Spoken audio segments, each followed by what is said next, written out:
On m'a demandé d'intervenir pour raconter un petit peu comment que ça se passe, une consultation basse vision, première consultation basse vision en orthopsie.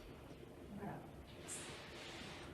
Donc moi je suis monsieur Mathieu Armand, donc Mathieu le nom, Armand le prénom. Je suis opticien depuis une vingtaine d'années, donc je suis spécialisé en basse vision depuis 13 ans. J'ai créé une société où je me déplace chez les gens avec du matériel adapté pour faire des présentations de matériel à domicile, et ça sur toute la région Bretagne et Pays de Loire. Donc je ne fais que du déplacement à domicile, j'ai pas de boutique parce que voilà, c'est vraiment une activité très... J'ai découvert la prise en charge d'une personne déficiente visuelle, et lors d'une réunion professionnelle en début janvier, j'ai revu Armand, et ça a donc lancé ce processus de recevoir les gens une fois par mois sur rendez-vous au magasin, qui nous sont adressés par les orthoptistes ou les ophtalmos, et qui nous permettent de recevoir les gens sur rendez-vous individualisé, et de leur permettre de leur présenter tout ce qui est aide visuelle. Si aujourd'hui, parler de la basse vision, c'est pas un gros mot, hein, c'est une atteinte de la vision qui peut intervenir à n'importe quel âge, hein, comme vient de dire monsieur, ça peut arriver dès le plus jeune âge, mais ça arrive aussi sur des publics de plus de 60 ans, on va dire en général.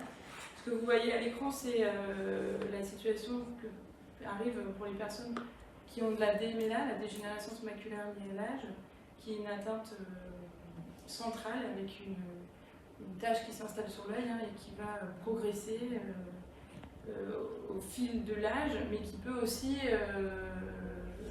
évoluer très lentement. Donc c'est Dogaël qui va développer les pathologies dans un second temps. Surtout, ce qui est intéressant, c'est de se dire qu'une personne qui est malvoyante, elle est considérée malvoyante, pardon, à partir du moment où elle ne peut plus accéder à son autonomie au quotidien. Et c'est surtout là-dessus qu'il est important de pointer le doigt. Si vous êtes réunis ce soir, en fait, c'est aussi pour vous donner un peu une mission, parce que vous, en tant que professionnel de santé, vous avez un rôle à jouer dans ces personnes pour les identifier. C'est-à-dire que tous les jours, on peut être au contact de ces personnes qui vont vous dire « j'arrive plus à lire le journal, dans mes déplacements c'est compliqué », et ça c'est des signes qui doivent être un avertissement de réorienter vers un ophtalmo immédiatement. Ça va être le rôle des 3 O, en fait, ophtalmo, orthoptiste, opticien, pour la prise en charge de ces personnes. Donc orthoptiste, je vous répète, Gaël vous l'expliquera, et opticien spécialisé, c'est Armand qui l'expliquera également, de comment on identifie. Il faut savoir aussi, je tiens à vous l'expliquer, que moi j'ai eu cette démarche-là parce que je considère qu'on n'a pas le droit de laisser des gens qui ont une déficience visuelle, je pense que ça va avoir une résonance pour les personnes qui sont là, sans solution. En fait, il existe des solutions et on peut les aider. Il ne faut pas que ça reste intimiste, confidentiel, cette prise en charge des personnes à déficience. Ça fait écho, moi, à mon ancien métier où j'étais orthoprothésiste et que je me suis dit, un amputé traumatique, on sait le prendre en charge. Ces personnes-là, elles vont aller en centre de rééducation, on va leur apprendre à remarcher, on va les réintégrer dans la vie de tous les jours et on sait faire. Et ben moi je me dis, on a un rôle à jouer dans la basse vision et dans les personnes malvoyantes. Et c'est un peu le défi et la mission que je vous donne ce soir à vous, professionnels de santé, c'est de se sentir concerné quand on a des gens qui ont des problèmes de basse vision et de les accompagner, les orienter vers les orthoptistes qui sont spécialisés, les opticiens spécialisés, pour ne plus qu'on entende qu'il y a des gens qui sont isolés chez eux ou qui disent moi je lis plus depuis 2 ans, il y a trop de personnes qui ont ce discours-là et c'est dommage. Parce que s'il y a une prise en charge le plus tôt possible, eh ben, on va pouvoir non pas solutionner le problème, hein, comme dit Armand souvent, on n'est pas des magiciens, mais on va pouvoir aider dans l'accompagnement au quotidien. Voilà un petit peu pour la définition, et maintenant je vais laisser la parole à Gaël.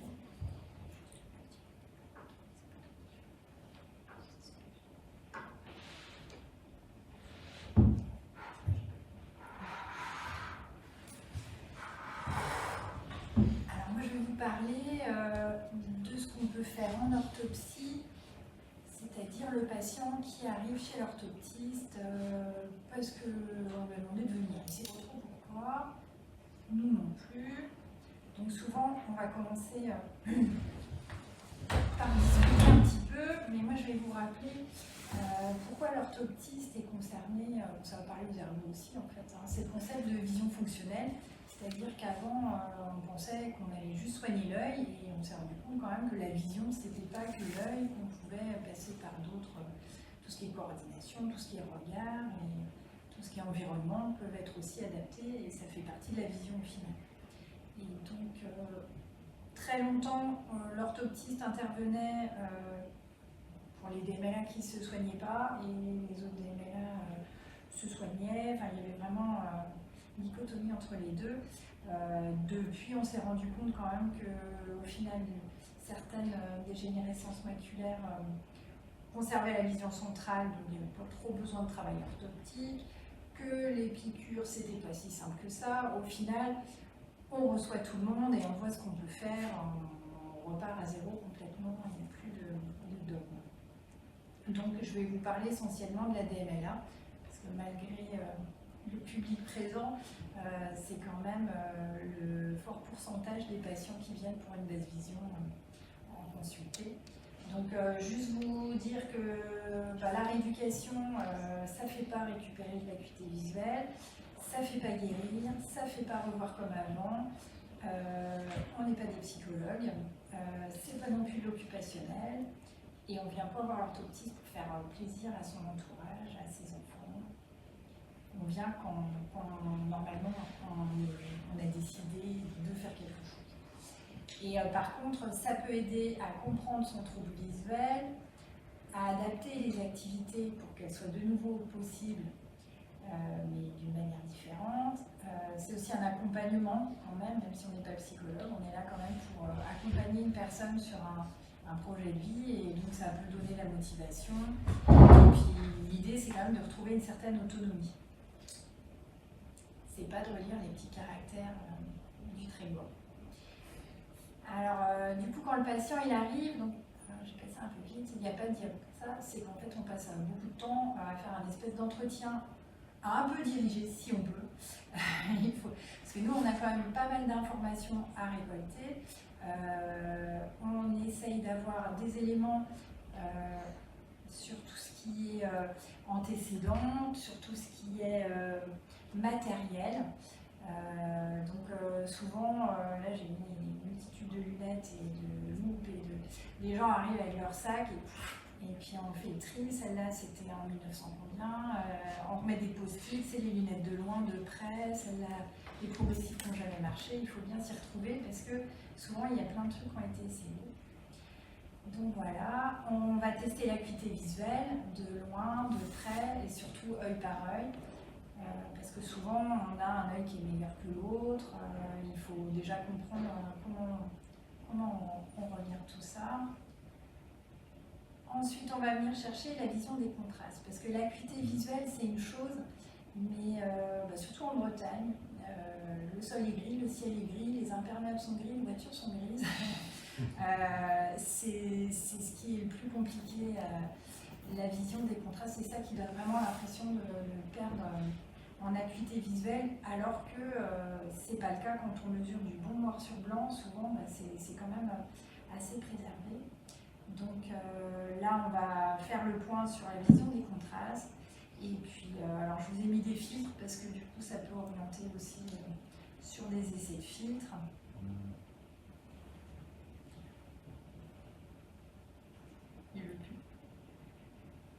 Alors là, sur la vous allez reconnaître la grille d'Amsley.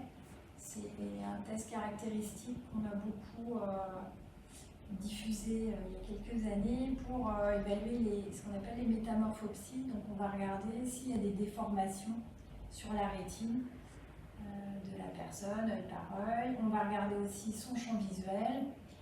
On va regarder un peu la vision des couleurs, alors pas avec des tests classiques qui sont souvent pas adaptés pour les gens qui sont en dessous de 4/10. Et puis on va aller regarder tout ce qui est strabisme, s'il y a de la vision binoculaire ou pas, ou si on va vraiment travailler sur un œil ou sur deux. Alors là, je vous ai mis la mire de parent. En fait, ça, c'est vraiment le travail spécifique à la DMLA quand il y a un scotome central. Donc là, ce que vous voyez là sur la tête du garçon en bas, c'est-à-dire qu'on ne voit pas un trou noir, hein, mais c'est juste qu'il y a une absence de perception, ça ne code pas à cet endroit-là. Donc il va manquer les détails du visage. Donc on va aller voir, est-ce que la personne, c'est plutôt en regardant à 3 heures, à 9 heures, à 6 heures, donc des fois c'est plus compliqué, où le centre du visage va être perçu. Donc souvent on utilise soit une mire au centre, une petite mire assez visible au centre de la mire de parent, soit carrément mon visage. Et puis c'est plutôt en regardant mon oreille que vous voyez le plus important, c'est la bouche et les yeux. Soit c'est en regardant mon front et on essaye de trouver comme ça la zone. Quelquefois c'est facile, quelquefois la personne arrive déjà avec. D'autres fois c'est un casse-tête. Ce soir j'en ai eu un, on a essayé, il avait vu qu'en haut ça marchait, à droite ça marchait, à gauche ça marchait, sur un œil, sur l'autre. Et il va falloir qu'on démêle tout ça. Parce qu'il faut en choisir une, parce qu'on va donc utiliser une zone de suppléance qui va remplacer la rétine qui est au milieu de la macula, la dégénérescence qui est au milieu de la macula. Donc du coup, on va utiliser une zone qui s'en rapproche le plus possible, qui va avoir la meilleure acuité possible. Cette zone-là ne peut pas dépasser 3/10 de toute façon. Donc, il faut l'entraîner. Ce ne sera pas la vision d'avant non plus, mais il faut vraiment l'entraîner pour avoir quand même au moins ces 3/10 là maximum possible. Donc c'est ça le travail classique de néofixation ou de zone de suppléance en cas de scotome. Bon après voilà, une fois qu'on l'a trouvé, qu'on l'a maintenu en fixation, il faut qu'elle puisse suivre en poursuite, en saccade, enfin la retrouver dans tous les réflexes visuels et surtout dans les stratégies de lecture. Donc évidemment, une zone de fixation qui va être plus à gauche et le scotome à droite, ça peut être un peu plus embêtant pour lire. Il y a tout ce travail-là à faire, s'habituer à avoir quand même un scotome qui se balaye sur la ligne quand on lit.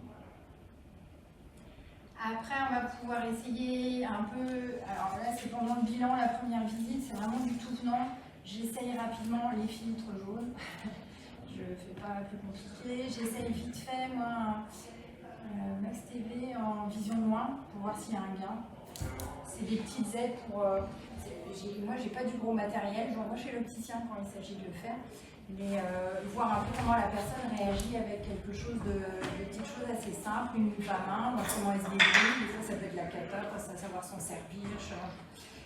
Et voilà, donc je regarde un peu ça. Je peux essayer aussi, donc là en bas vous avez une monture avec ce système télescopique, c'est des guidés. Quand vraiment il n'y a qu'un œil qui fonctionne et que les gens ne sont pas du tout à l'aise avec leurs mains à tenir des trucs, je peux essayer de voir un peu comment que ça se passe avec ça parce que c'est sur lunettes. Voilà. Après on fait le point aussi sur si vraiment c'est la lecture leur demande, sur tout ce qui est taille de caractère, police de caractère. Voilà, je leur montre que quand même un éclairage adapté ça apporte beaucoup, souvent ils n'ont pas d'éclairage. Le pupitre aussi pour relever, donc là c'est vraiment sur la lecture. Mais il n'y a pas que la lecture, en fait, on peut aussi soit parler du domicile, soit aller à domicile. Donc en haut, vous avez une assiette bien noire avec un gâteau blanc, mettre du contraste dans tout, dans la cuisine, ça fait pas de mal. Donc ça veut dire quand même réfléchir un petit peu à la couleur des couverts. Des assiettes blanches quand on mange du riz, c'est tout bête, mais c'est ballot quand même. Donc c'est bien de pouvoir contraster.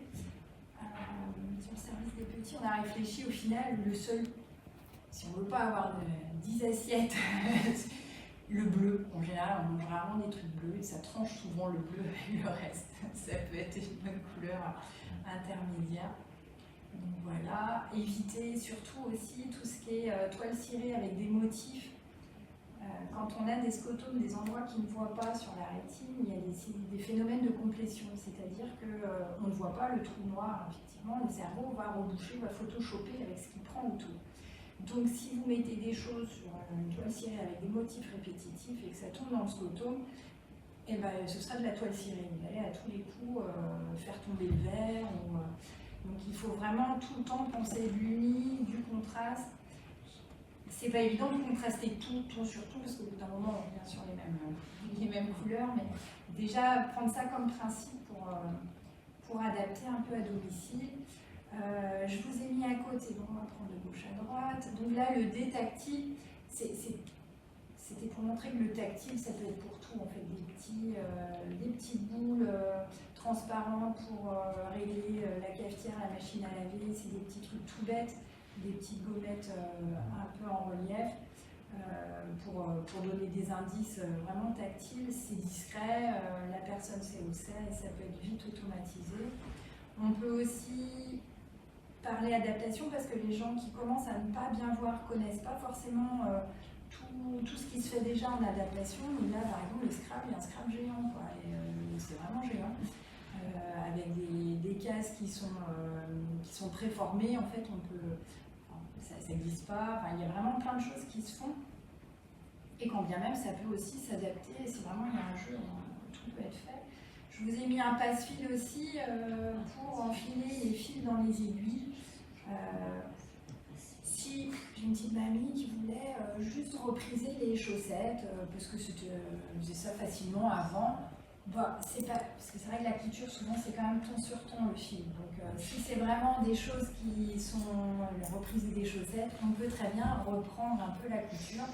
Tant pis, ce sera reprisé un peu en fil contrasté sur la chaussette, c'est pas bien grave. Ça fait plaisir des fois de reprendre des activités. Donc, le téléphone, quand j'arrive, j'essaye d'adapter le téléphone que les personnes ont déjà. Après, s'il y a des projets d'achat sur des choses plus adaptées, c'est encore mieux. Moi, je fais d'abord avec l'existant. Tout ce qui est conseil d'éclairage, vraiment éclairer les placards, les bandes de LED, là c'est génial, on peut en mettre partout, enfin, surtout dans les yeux, mais bien dans le placard. C'est des petites choses toutes bêtes, parce que souvent les gens me disent oui j'ai de l'éclairage, mais quand on voit, c'est pas adapté, il y a des coins de ronde partout, il faut quand même faire attention. Et puis des choses toutes bêtes, des marquages sur les escaliers. Il y a moyen d'adapter assez facilement. Alors, après là, ça c'est une diapo, c'est vraiment tout ce qui va être rééducation justement pour ancrer la nouvelle fixation. Donc on va faire beaucoup de balayage visuel. Et on ne va pas oublier aussi tout ce qui est coordination, parce que quand on va choisir une nouvelle zone de fixation, et la main n'est pas au courant, donc on vise de travers. Donc il faut s'entraîner à viser avec cette nouvelle fixation. C'est très énervant au début, hein. C'est très énervant, c'est pour ça que du coup il faut en faire, j'en donne à la maison. Donc là c'est sur papier, c'est pas top sur papier, en plus ce truc là n'est pas très contrasté, mais on peut le faire surtout avec là c'est des grosses perles à main, de couleurs, on va vraiment venir en pointage.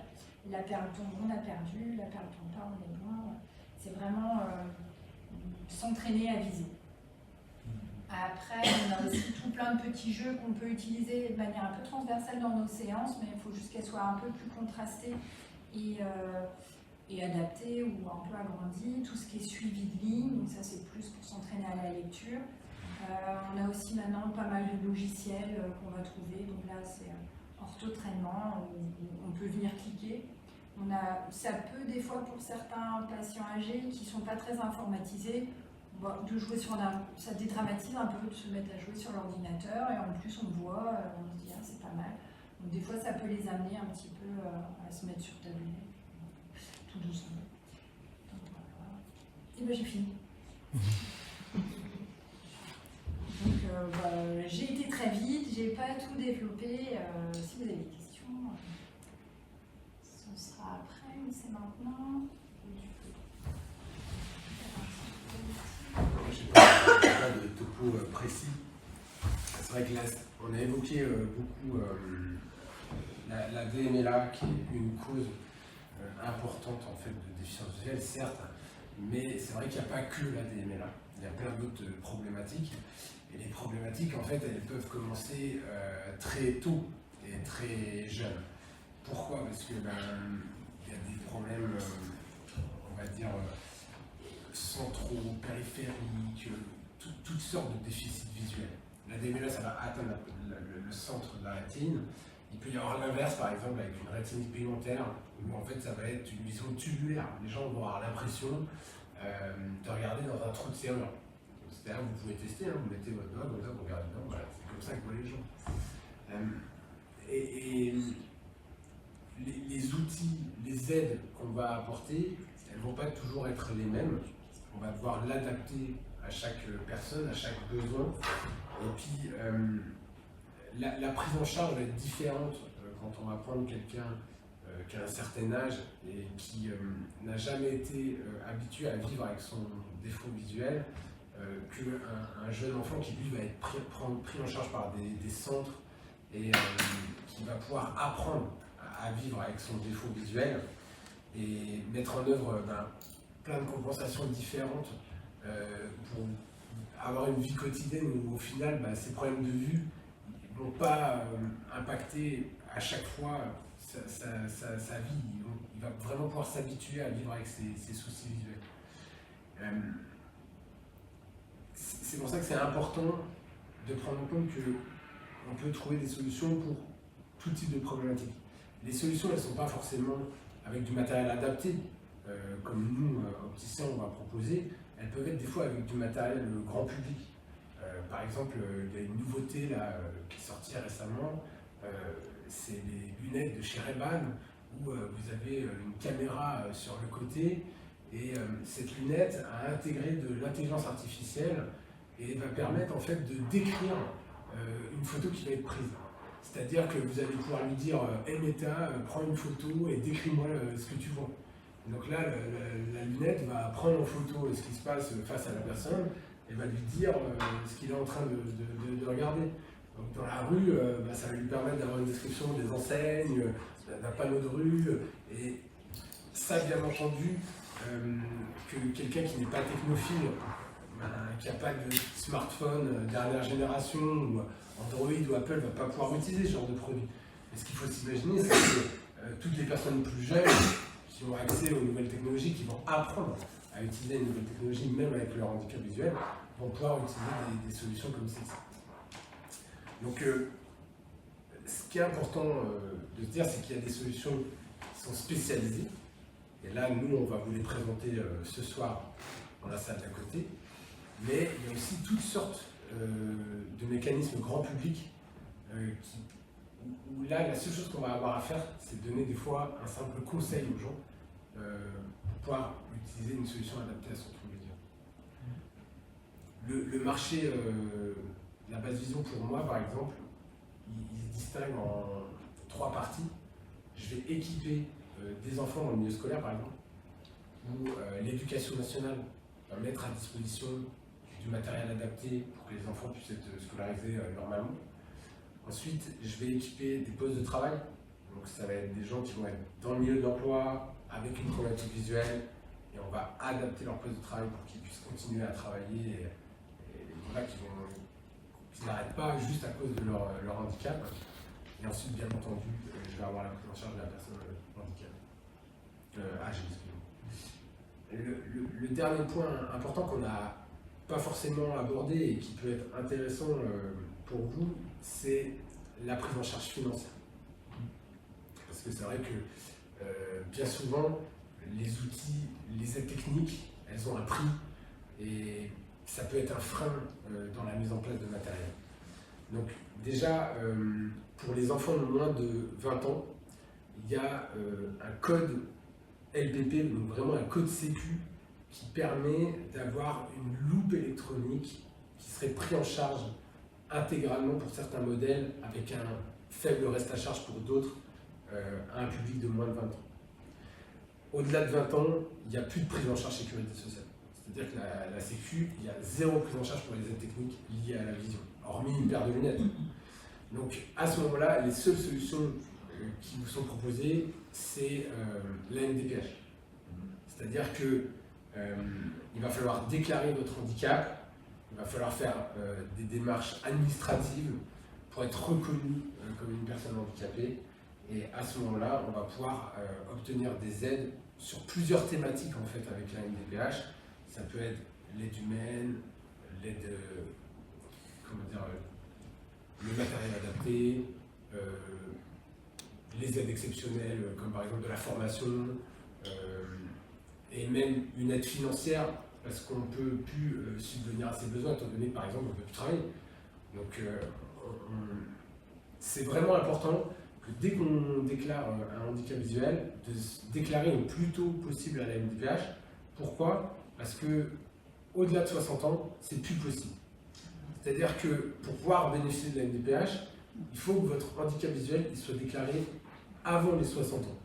Donc en gros, c'est un peu fou, mais à l'heure actuelle, c'est avant 60 ans, on est handicapé, après 60 ans, on est vieux. C'est vraiment comme ça qu'on résume le truc, quoi. Et donc, après 60 ans, il n'y a plus aucune prise en charge, ni la Sécu, ni la MDPH. Donc ces gens-là, ils se retrouvent face à des situations où ils ont besoin de matériel, ils ont besoin de s'équiper. S'ils n'ont pas les financements, mais bien sûr, ils ne peuvent pas le faire. Comment on va pouvoir éventuellement les accompagner? C'est avec des fonds de compensation. C'est-à-dire que là, la Sécu peut éventuellement entrer en œuvre en fonction des revenus. Une personne de 60 ans qui va avoir un faible revenu, qui vit seul ou qui vit en couple, va pouvoir monter un dossier auprès de la Sécu, ça va passer en commission et éventuellement il peut bénéficier d'une aide. Même chose par exemple avec les mutuelles, avec les caisses de retraite. Ça c'est les 3 axes sur lesquels on peut aller chercher du financement. Voilà, donc, voilà comment on résume un peu la prise en charge, on va dire, financière.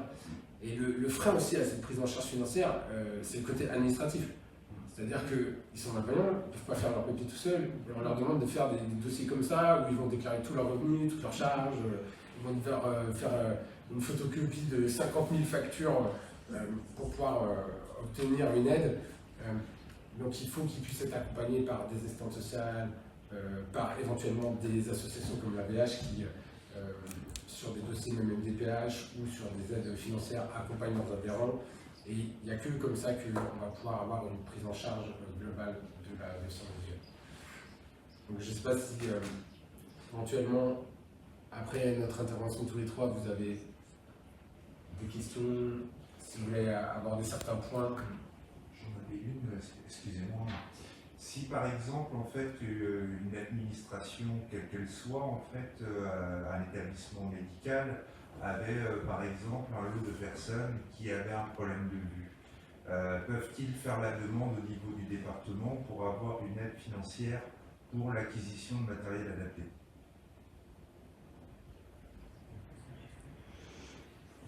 Alors, là, vous me parlez d'un groupe de personnes qui ont un problème de vue. Imaginons dans un EHPAD, il y a un groupe de personnes qui a... Après, ça dépend comment. Et alors, malheureusement, ce soir, on n'a pas de responsables de maisons de retraite ou d'EHPAD qui sont venus. Mais après, ça va dépendre de comment est géré.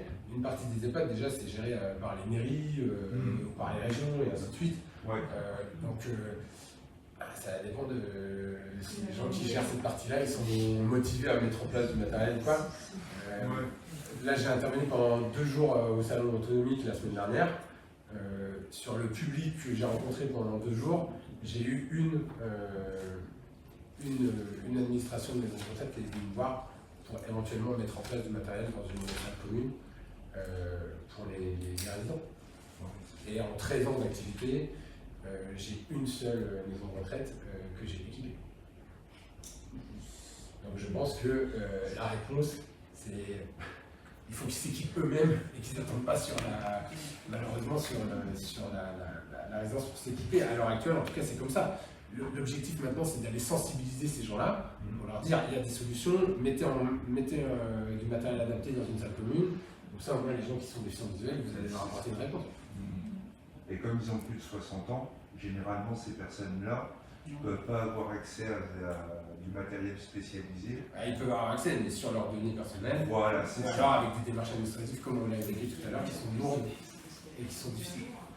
Ouais. Ça n'est pas de fournir toutes les aides techniques dont la personne a besoin. C'est ça. Parce que même pour d'autres techniques, du moment où la personne est devenue domiciliée en EHPAD, elle n'a plus accès même au remboursement de sécurité sociale parfois. Notamment pour des fauteuils roulants, des choses comme ça. Donc j'imagine que pour la base vision, c'est pareil. Mais c'est là où on reprend l'idée que c'est trop confidentiel en fait. Ces problèmes de basse vision concernent une forte population, une population qui vieillit. Et que oui, en effet, si on va à l'EHPAD de Sainte-Anne qui est juste à côté et que l'on sonde les résidents, on va en trouver plusieurs pour qui lire le journal, c'est devenu quelque chose qu'on oublie en fait pour eux. Et c'est là la notion qui est importante. Hein, Parce qu'on les met dans le même public pour nous, hein. On les met dans le même public que pour nous, en fait, qui ne sommes pas en EHPAD. C'est-à-dire que c'est des personnes qui perdent la vue du jour au lendemain, et d'ailleurs qu'on ne signale pas, puisque en fait même eux ne s'en rendent pas compte généralement. Ils se rendent compte qu'ils perdent la vue, mais pour eux c'est la vieillesse, et donc du coup ils se retrouvent en fait à ne plus faire d'activité parce que en fait le problème de vue les gêne, et donc du coup ils se retrouvent isolés aussi de leur côté. Moi j'en ai vu pour avoir discuté avec des personnes âgées, en fait ils disent qu'ils perdent la vue, mais par contre le personnel soignant ne s'en rend pas compte. Ne sait pas en fait, tout simplement. Bah oui, c'est ça. On ne peut pas jeter la pierre à personne. Hein. Oui, c'est que, en effet, vous avez raison, c'est souvent, on associe la perte de vision à quelqu'un qui vieillit, mais parce qu'il y a le manque de suivi. Si toute personne après 60 ans voyait l'ophtalmo à raison de tous les 3 ans, on pourrait diagnostiquer beaucoup plus si c'est une perte de vision liée à l'âge, si c'est lié à une pathologie, une cataracte. Il y a encore trop de gens. C'est là aussi la volonté, hein, c'est de faire bouger un peu les lignes. En fait, les gens s'en rendent compte, mais malheureusement, personne ne connaît les produits. Il y a eu, alors je ne sais pas si vous avez vu ça à la télé, il y a eu un seul acteur dans la déficience visuelle qui un jour a fait de la pub télé. C'est un appareil qui s'appelle Orcam, un petit stylo qui permet de prendre en photo du texte et d'avoir une restitution vocale du document. C'est la première fois qu'en France, on voit, hormis bien entendu la sensibilisation à la DMR, où on dit s'il y a une tache noire qui apparaît, voilà, cette pub-là, on l'a tous vue. Mais c'est la première fois en France qu'on avait une pub sur du matériel adapté à la déficience visuelle. Et c'est vrai qu'ils ont fait de la publicité télé pendant un an. Pendant un an, il y a eu vraiment une demande importante pour la base. Parce qu'on a commencé à en entendre parler un petit peu partout. Ah oui, il y a des solutions. Ah oui. Enfin, c'était vraiment une découverte pour tout le monde. C'est un peu comme Christophe Colomb qui découvre l'Amérique. C'est un peu une bonne idée, hein, franchement. C'est ça qui est assez dingue, quoi. C'est que on a l'impression qu'à chaque fois qu'on rencontre quelqu'un, on va lui dire: est-ce que tu connais quelqu'un qui est déficient visuel? Bah ouais, je connais quelqu'un qui est déficient visuel. Ok, est-ce que tu connais les solutions qu'on peut lui apporter? Voilà, les personnes ne savent rien. C'est ça en fait la problématique qu'on a. C'est qu'à l'heure actuelle, il y a plein de solutions, mais on n'en parle pas. Et c'est pour ça qu'on est là ce soir. C'est pour vous dire que des solutions, il y en a. Elles passent par différents professionnels. Bien entendu, il y a le médecin qui est là pour diagnostiquer la problématique. Si il y a la médication à faire ou un traitement à faire, il va être là pour le mettre en place. Ensuite, il y a les orthoptistes qui sont là pour la prise en charge de la rééducation visuelle. Et ensuite, il y a nous, opticiens, qui vont être là pour adapter, en lien avec les ergots. Parce qu'on a besoin d'aide pour plein de choses. Nous, on n'est pas les spécialistes de la lumière de toute la maison, on n'est pas les spécialistes pour adapter le repas, adapter voilà, les aides techniques pour lire, pour un peu de vie quotidienne bien entendu, on en a, mais on a aussi besoin de votre soutien pour tout le reste qui va à côté. Et il y a également le déplacement du déficient visuel. À l'heure actuelle, en Bretagne, vous n'avez aucun avégiste. C'est-à-dire que les seuls avégistes qu'il y a, ils sont au CVS et ils ont un tiers-temps pour s'occuper de, je sais pas, 100 dossiers ouverts. Donc la problématique elle est là. C'est que malheureusement il n'y a pas cette formation, on n'entend pas assez parler, et voilà, on a besoin de vous ce soir pour aller faire la promotion de tout ça. Alors moi, en tant que malvoyant, je peux vous dire honnêtement, si à Lannion un jour, il y a des gens qui sont intéressés en fait pour faire des formations de locomotion, surtout sur Lannion, il y aura beaucoup de gens intéressés, véritablement, parce que en fait, pour se débrouiller sur Lannion, c'est très compliqué. Quand on parle du nom des rues et tout ça, c'est compliqué. Quand on essaye de marcher avec des travaux et tout ça, c'est compliqué. Donc je vous dis honnêtement, pour tous ceux qui cherchent des vocations en locomotion en fait seraient très appréciées en fait auprès des personnes malvoyantes ou non-voyantes. La formation, c'est sur dossier. Hein, pour Ouais. les professionnels ne peuvent pas faire un Il n'y a pas d'instructeur ou d'instructrice en locomotion. Ouais. Dans les Côtes d'Armor, il y en a un seul ou une seule Oui, encore. qui est au S3, oui, à Saint-Brieuc. Et, Donc oui, c'est sur dossier en fait. Ouais. Je travaille avec cette collègue là et en fait il faut être ergo, psychologue, enfin votre dossier est étudié pour avoir le droit d'être formé. Moi, je me suis renseignée sur cette formation-là, hein, mais ça coûte 16 000 €. ah, combien 16 C'est 000 la formation. Sur une formation de 31 16 000 semaines. € sur une... Comment C'est Sur une formation de individuel, oui. Oui, bah, Ah, à titre à Végiste, individuel, mais ouais. comment Mais il n'y a plus d'instructeur. maintenant, Instructeur c'est, en locomotion. il y a C'est regroupé avec c'est les regroupé, ouais. instructeurs en locomotion. c'est oui, parce que on formait seulement 10 par an en France d'instructeurs ou instructrices en locomotion. 10 par an. Et bon, il faut, pour pouvoir suivre la formation, enfin je ne savais pas qu'on n'en formait plus, mais il fallait être dans le paramédical. Et la formation se passait sur un an. Thérapeute, Ergothérapeute, éducateur spécialisé.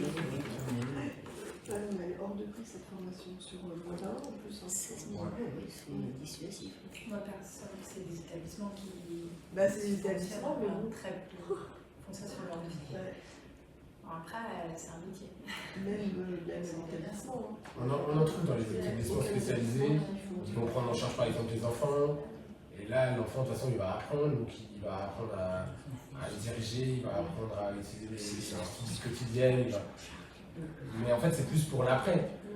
Moi, j'ai des cas avec les ergots de Eclat et Alcat, là, qui sont des antennes un petit peu locales, qui doivent répondre à une demande très généraliste en plus, où on va chez des gens qui sont isolés. La seule demande de cette personne, par exemple, c'est de pouvoir faire le tour de sa maison, et il n'y a personne pour lui apprendre à faire ça. Donc c'est vrai qu'il y a plein de thématiques sur lesquelles il y a un réel manque dans la déficience visuelle. Après, comment faire bouger une ligne, comment faire évoluer les choses, si on n'en parle pas, si on n'évoque pas, comme des soirées ce soir, ça ne pourra jamais bouger. Donc déjà, c'est important d'être sensibilisé à tout ça.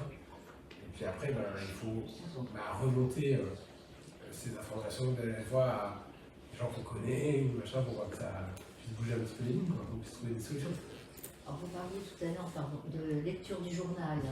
Il est vrai que beaucoup de personnes âgées qui perdent la vue, qui sont atteintes notamment de DMLA, essayent de trouver une solution pour pouvoir continuer à lire le journal, enfin, le Télégramme, Ouest France ou le Trégor. Bon, ils ne trouvent pas forcément ce genre de service en venant nous voir parce qu'on n'a pas de bénévoles pour ça. Il existe à la MDD, à la Maison du Département, l'association Bavardage, mais qui n'a pas non plus assez de bénévoles. Ce sont des gens qui se déplacent à domicile pour lire le journal, ou tout simplement pour discuter, ou pour aller faire quelques courses, ou une petite promenade. Et autrement, pour lire le journal, la médiathèque s'est équipée d'un ordinateur qui est à disposition de tout public, et où on peut avoir accès on peut avoir accès au journal Ouest France, le Télégramme et le Trégor. On fait défiler sur l'écran et il vous restitue la lecture vocalement. Mais bon, il faut aussi savoir manier un ordinateur et on l'a testé, c'est pas évident. Et c'est dommage parce que la médiathèque s'est équipée de ce matériel et a pris un abonnement. Il faut prendre un abonnement, je ne sais plus le nom. C'est Vocalpress, je pense. C'est Vocalpress, voilà. Vocalpress, mais il y a peu d'utilisateurs. Mais bon, il faut le diffuser. Il faut déjà venir à la médiathèque, il y a un gros problème. Si c'est Voilà. il n'y a pas de transport en commun. Mais c'est ça le gros problème. Le déplacement, alors. Le déplacement, c'est un autre problème. C'est-à-dire qu'après, il y a quand même des services qui sont mis en place par l'AGLO avec, je ne sais plus comment ça s'appelle. Mobility. Mobility. Voilà. C'est ça, c'est pareil, hein, c'est aussi remonter auprès de LTC, des différentes mairies. Là, c'est une autre partie, mais le développement des transports en commun permettra à ces personnes de déficience visuelle d'accéder à la mobilité. Hein. Là, on est sur un autre dossier beaucoup plus lourd, beaucoup plus conséquent avec des enjeux. Mais la lecture du journal, un bon éclairage, permet déjà assez facilement et rapidement, on constate au rendez-vous que un bon éclairage avec une loupe, ou alors, si on va vous les montrer tout à l'heure, mais une loupe électronique, on peut garder l'autonomie de lire le journal. Ça, c'est tout à fait possible. Et c'est accessible. Après, ça dépend de ce qu'on recherche aussi. Parce qu'on recherche aussi un lien social derrière la lecture du journal, et à ce moment-là, le fait de venir dans une médiathèque et ainsi de suite, ça apporte aussi d'autres choses. Mais c'est vrai que si on recherche uniquement de la lecture, on peut mettre des solutions adaptées. Mais c'est vrai que le transport, c'est un réel problème. La mobilité, c'est un réel problème. Donc on parlait d'une association. C'est l'observation qui m'en a parlé. Solitrégor, Alors, ça commence pas la nuit. Solitrégor, l'idée c'est de les gens qui ont la possibilité de pouvoir emmener d'autres personnes. Voilà. Le covoiturage de proximité. Voilà. Pour les 7 communes qui viennent d'adhérer. C'est ça, il y a très bien. Oui, c'est plutôt à l'est, c'est en Camargue, le Derme, Trévoux, Annex, Saint-Quay-Pérouse. Parce que c'est vrai que les points de transport, on peut en avoir, pour aller voir des professionnels de santé. Non. En dehors de ça, on va pas aller faire les courses avec un bon transport. Est-ce que vous avez déjà essayé d'utiliser les taxis tilt pour les personnes en situation de handicap? Pour un rendez-vous médical, il faut prévenir en fait une semaine en avance. C'est une semaine en avance et il vous réserve à domicile l'idée de vous chercher et de vous ramener après le rendez-vous médical. Mais si une personne avant vous a pris le rendez-vous, elle est prioritaire par rapport à vous. Donc c'est là où s'il y a des problématiques. C'est ce qu'on évoquait avec Bérangère, c'est qu'il y a une problématique où ils ne prennent pas 2 personnes c'est ça. Et donc s'il y a quelqu'un en fauteuil roulant par exemple dans le bus, ils ne vont pas prendre un malvoyant en même temps, alors que le malvoyant, vous l'emmenez, vous le déposez, et après il va être autonome sur place. Voilà, c'est ça. C'est ça qui est un petit peu Et dommage. puis il y a le côté spontané en effet, où on ne peut pas dire tiens aujourd'hui j'ai la faire des courses ou m'acheter un truc. C'est ça, c'est ça, exactement. Ça c'est le côté quand même hyper compliqué. Ça, hormis par des systèmes associatifs et tout ça. Ou des voisins, ou des... Alors après, il y a des choses qui vont être faites. Je sais que par exemple pour les bus, il va y avoir des choses sonores, choses qu'il n'y avait pas au niveau des LTC. Ils vont essayer en fait de mettre en place des appareillages sonores pour qu'on puisse savoir où on s'arrête. Ce qui est quand même une avancée. On a eu la chance d'accueillir les JO à Paris, et du coup les JO paralympiques aussi, et qui a permis aussi de prendre conscience que le handicap, c'est au quotidien que vivent les gens. Donc, vous l'avez avec des fauteuils sur les trottoirs, mais une personne qui est malvoyante, si avec une canne, elle n'est pas capable de détecter la fin du trottoir, c'est un handicap possible pour cette personne. Progressivement, on va arriver à comprendre. Et puis surtout, c'est ce qui nous va toucher nos parents demain, qui va nous arriver à nous aussi, peut-être, de perdre la vue. On ne sait pas de quoi est fait, la vie. Donc on va peut-être aller vous montrer les différentes aides qui existent. Et pour ça, je